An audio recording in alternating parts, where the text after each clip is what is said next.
Welcome back to another episode of the State of the Program series on the Crossover U College Hoops Talk podcast. My name is Kanaye and I'm here with Josh, and today we get to talk about the NC State Wolfpack. On this episode, we're going to break down what NC State has lost, what they were able to add in bringing over not only players, but a big-time head coach jumping back up to the high major ranks in Will Wade after a very, very successful season for McNeese this past year. NC State, on the other hand, was not good whatsoever, missed the NCAA tournament immediately after making the Final Four the year prior as an 11 seed. So definitely a lot of changes coming to Raleigh. And overall, there's a lot to talk about in this episode today, and one of the more fun teams to watch, I believe, going into next year college basketball. Before we get into all of that today, if you like this podcast or anything else you see on this channel, please engage with our videos in any way you can, whether it's liking, subscribing, or just telling others about us. It really helps us continue to grow what we do here at the Crossover. So let's get right into it with what NC State has lost. It's pretty much their entire roster. That tends to be what kind of happens when you lose a head coach, when you fire a coach. It's kind of what went down with Kevin Keats, and now they're bringing in Will Wade. Will Wade is subsequently bringing in an entire new roster. But it's kind of similar to what happened when Arkansas, fires their coach and brings in Cal. Cal gets there. There's one player on the roster. Same deal here. The only returnee is Paul McNeil. It's a big change. Listen, every time a new coach comes in, you're going to have something completely different from the year before. The fact that you even got one guy back in Paul McNeil, which we're not really going to talk about too much. He only averaged 4 a game. But regardless of the matter, Will Wade walks back into the Power 5, this time in the ACC rather than the SEC. He did 2 years, I think, at LSU before getting fired. Unsure how to think about this roster coming in because, first off, this roster was horrible.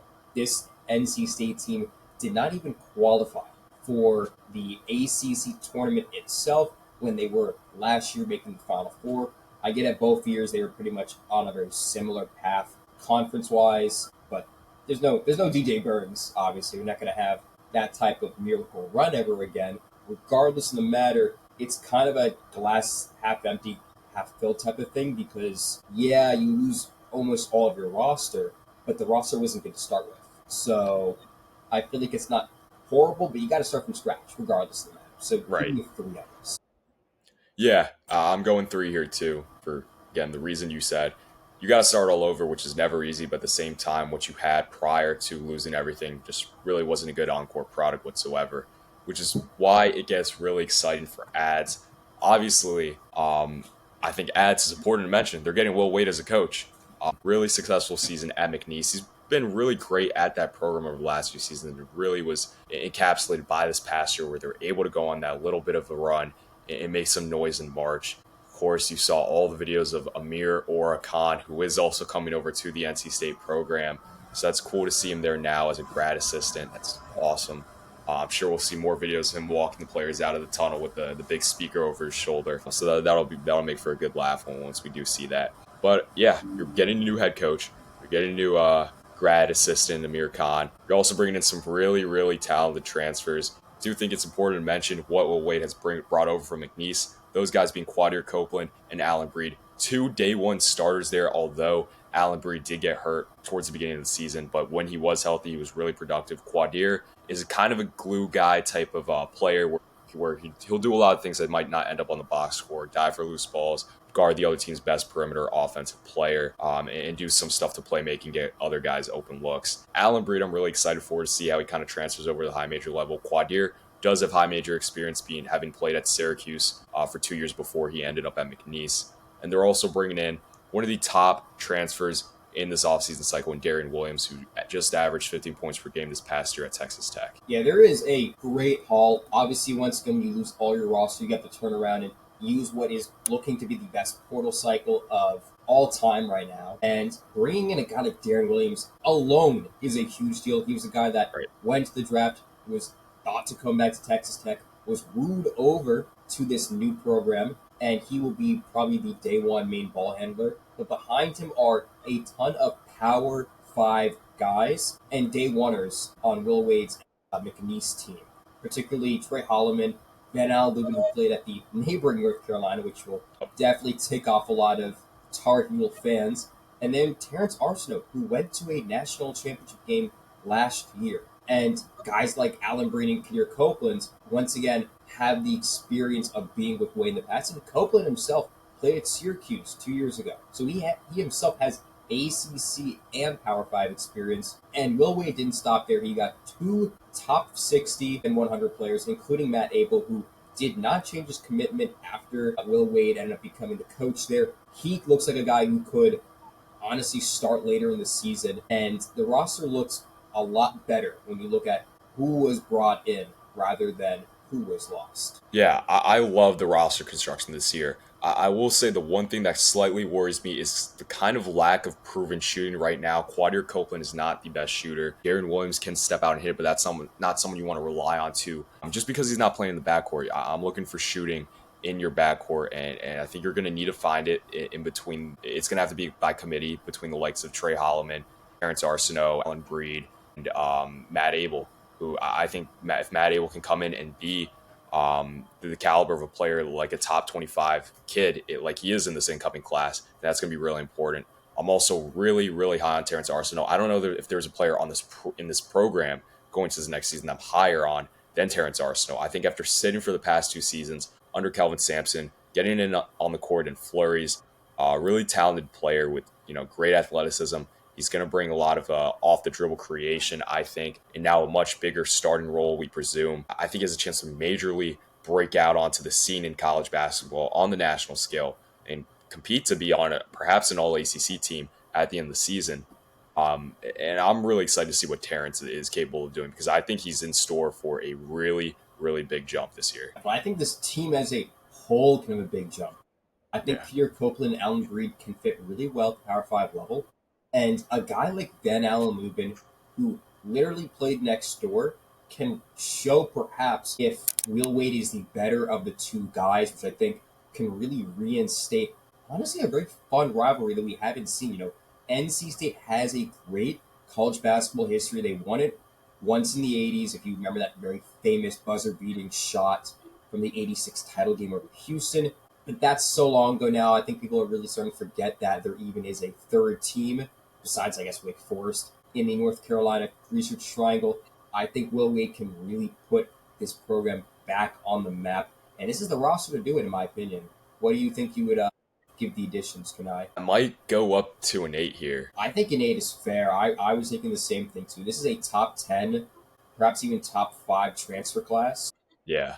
I mean, you land a guy the caliber of Darren Williams and surround him with great high major starting pieces to put around him, like a Trey Holloman, a Terrence Arsenault, Van Allen Lubin, then I think you put yourself in a really good position. I think he has a chance to unlock Van Allen Lubin, like you mentioned, where Hubert Davis, I don't know how much he is the best when it comes to developing big men. And I definitely think Will Wade has a chance to do that here. Now, before we talk about Will Wade, let's talk about what we think our projected starting lineup is going to be for the Wolfpack this year. We believe a starting lineup of Trey Holloman, Quadir Copeland, Terrence Arsenault, Van Allen Lubin, and Darren Williams. That will be the starting five, we believe. I definitely think there's room for Matt Abel to come off the bench and be really productive for them this year. I think that's a really starting five. The depth does somewhat concern me slightly. I think Alan Breed is going to be a great sixth. He could be the sixth man, could be some man. I'm sure him and Matt Abel will go back and forth to see. There's also the world of possibility where one of those guys is in the starting lineup. But overall, I think 1 through 7, they're really, really good. After that, though, that kind of concerns me. There's really no depth at center and kind of at the 4 spot. So that's going to be interesting to see if you're in a situation where Darren Williams or Van Allen Lubin is in foul trouble. But outside that, I do like their 1 through 7 a lot. Yeah, I kind of agree very heavily. This is a team that's not very tall, but uses guard play heavily and should be a decent shooting team, assuming that it's mostly centered around a guy like Darren Williams, who was a great shooter at Texas Tech last year. I get it that Van Allen Lubin and Trey Holloman and even Arsenault have had their struggles with shooting, but I'm really not too concerned right now. But yeah, the depth is the one that really throws me off. Yeah.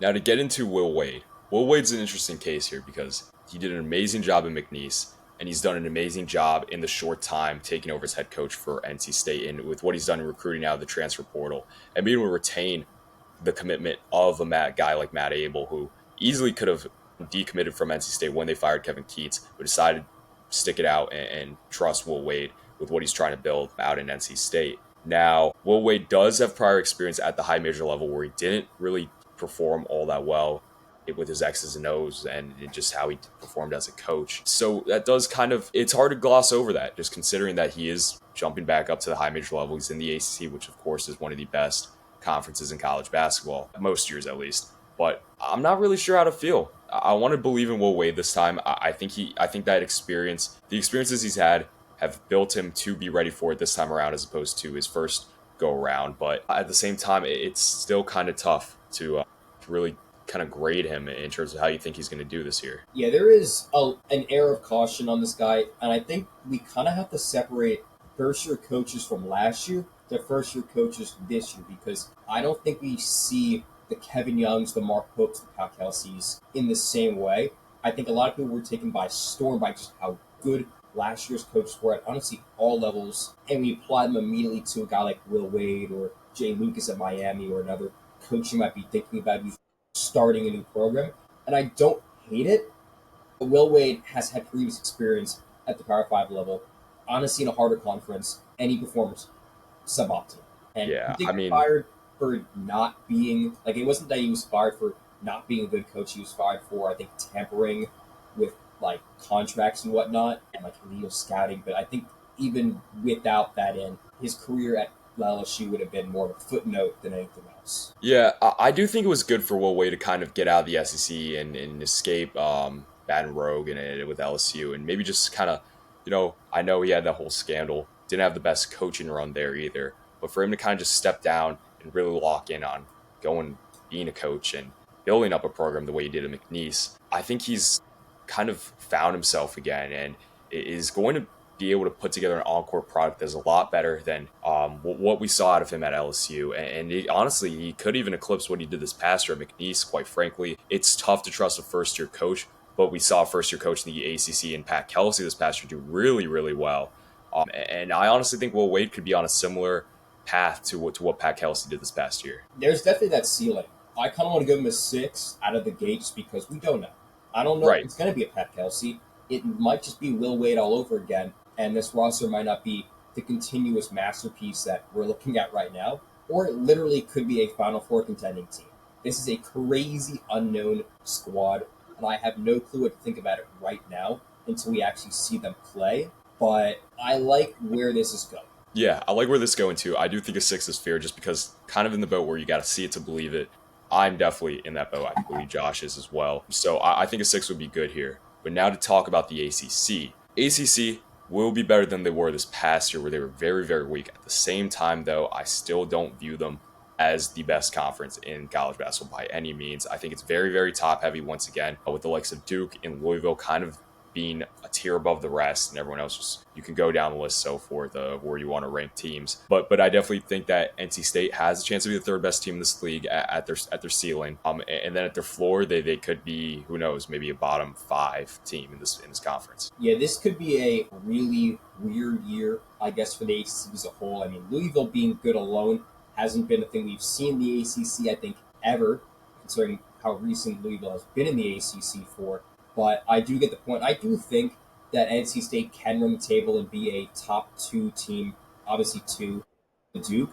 But if you want to talk smack, talk about the North Carolina NC State rivalry that will be growing. Yeah. I think also even a Duke NC State rivalry that could be growing. I think NC State will kind of force their way as that new third option in the state where it used to be just UNC and Duke. And I think Right. particularly with North Carolina, and Kanaye and I were talking about this off recording, who do you want more right now? Will Wade or Hubert Davis? Yeah. I think this is kind of the year where it shows considering Davis got a big contract, got in a massive budget roster that honestly looks worse than NC State.